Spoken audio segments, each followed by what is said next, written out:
Welcome back to Leveraging Leadership, where we unpack the art of business leadership. I'm your host, Emily Sander, Chief of Staff turned Executive Leadership Coach. This show is all about finding your points of greatest influence and leveraging them to better serve those around you. We have another listener question that was emailed in. And by the way, this makes my day when I get an email that says, hey, can you do this for one of the episodes? So if you have any questions that are top of mind for you or something you're actually going through that you want an episode on, then please feel free to email me at emily@nextlevel.coach, and I will certainly do an episode on your topic. But here's the question. The person has asked to remain anonymous, which I will absolutely honor. But here is the question. Hey, Emily, I am at a family-owned business that's been around for close to 45 years. I've been here 19 of those. I started on the sales team and worked my way up, and now I basically run point on everything internal. Sales ops, actual sales team, fulfillment, commissions, contracting, the whole deal. If something needs to happen, it usually runs through me. Here's the thing. My boss is now the founder's son, and he's honestly a great sales guy. I'll give him that. He can work a room, charm a crowd, close deals with his buddies over beers and golf. But he sells stuff we don't actually do, or he oversells things that could be done, but not the way he's pitching it. And then the stuff hits the fan for me and my team, and we try to make it all work. I've tried bringing him into process conversations. I've showed him how these missteps are slowing us down, confusing customers, and making it harder to scale. He brushes it off like I'm overthinking it. And the part that really gets me, I'll bring up an idea and he'll straight up say, that's not an idea. Then one of his boys will bring up the exact same thing and suddenly it's genius. It's exhausting, ... He also says stuff like, you don't talk to me, you don't listen, which is crazy because I've worked my butt off for this company. I know every piece of this business. His dad, the original founder, and I had a great relationship. He respected me, he listened to me, and he ran the business well. This guy has been here 18 months, and he's more about spotlighted schmoozing and doesn't see the value in what I bring, even though he keeps piling more and more on my plate. So I guess my question is, how do I get through to someone like that? Okay. First of all, I hear you. I feel you. I have been in similar situations and I have seen this happen. This is a thing. So this is a legit thing and you're not alone. One of the things that might be happening here, just as a backdrop, is he might be threatened by you and how much you know. And what I mean by that is I'm not sure of the situation with his dad and the son, but you said the dad was the original founder and he ran a pretty tight ship. So I'm assuming that the founder knew all the ins and outs of the business and he was in it from the beginning and everything organically grew up around him and the business matured. I'm not sure where the son was in this process. So I'm not sure if the son was involved in the company or if he was off doing something else and he was just brought in closer to the company more recently in the last year and a half. But it might be the son doesn't know a lot about the business. And if you put yourself in his shoes, it could be embarrassing. It could be a little embarrassing. Like he thinks that he should know more. He thinks that other people think that he should know more. He's been put in charge and he probably knows that it's because he's the guy's son and they probably have the same name. And so there's all that dynamic going on where I don't know, I actually don't know the most about my own business and my dad did. So there's that whole dynamic that you should be aware of. Maybe it's a different situation. Maybe it's a totally different dynamic. Maybe the son's been involved for the whole time and that's just how he is. And maybe he's been promoted to more of an official role in the last 18 months because the dad is stepping back. I don't know, but that's just something I want to throw out there because I've seen this happen in similar situations where that's a thing. And sometimes it doesn't clock. It doesn't register for the other person. So I just wanted to get that out there just in case it's a thing. The second part of this, so what to do.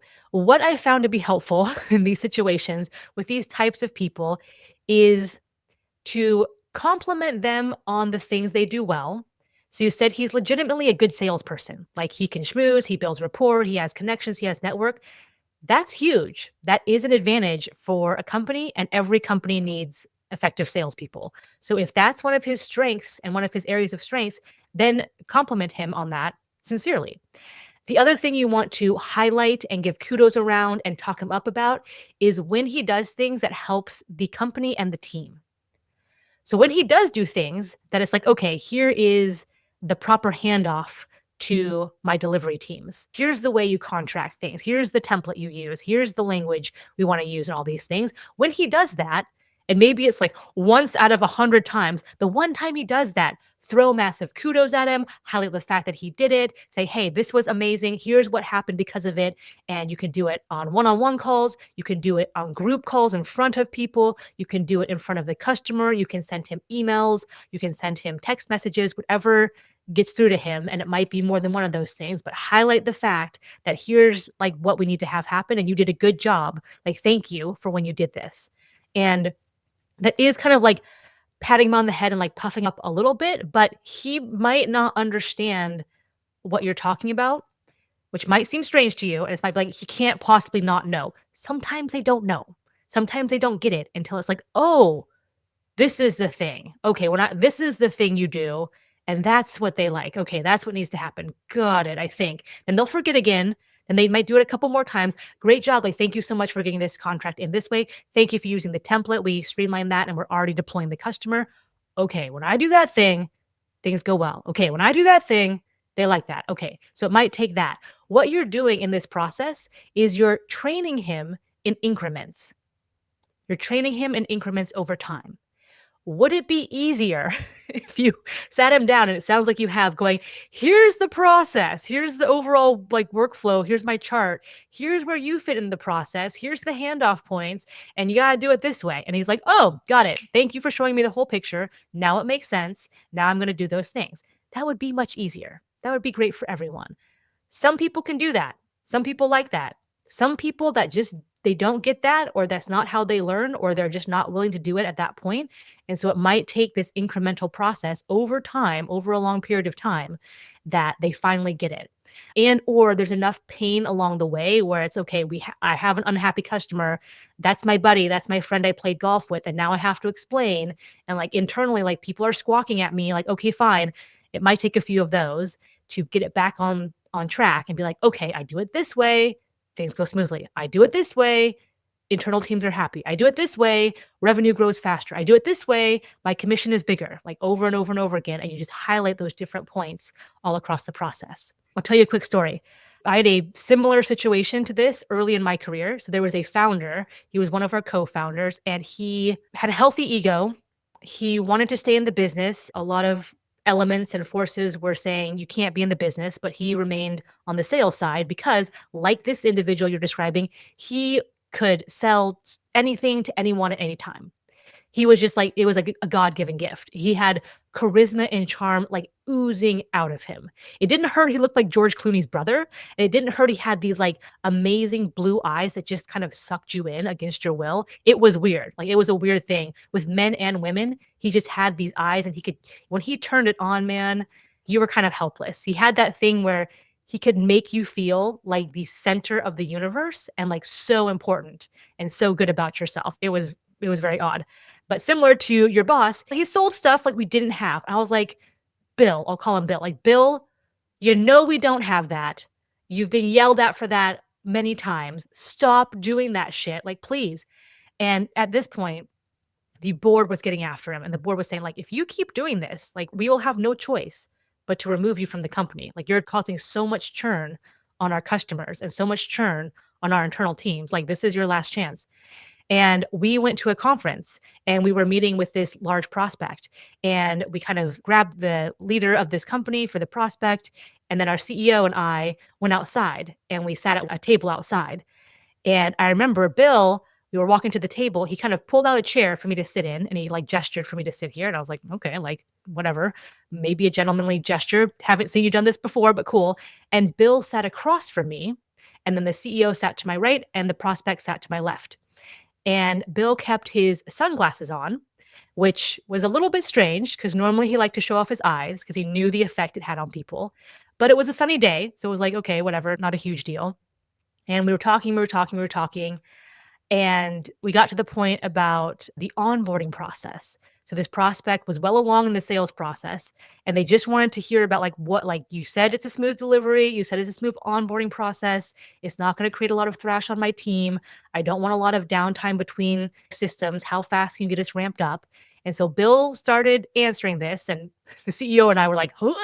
here we go. This is where Bill gets off the rails and goes off the reservation sometimes.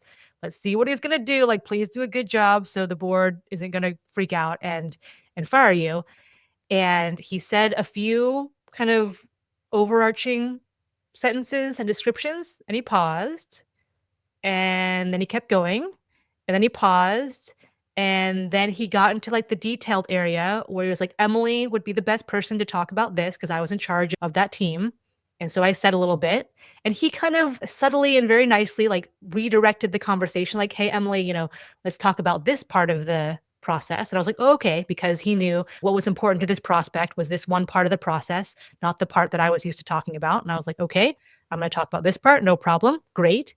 And then I kicked it back over to Bill, and he said a few things, paused, and I was like, "Oh god." And he said a few more things. I was like, "Nope, nope, nope, nope, nope."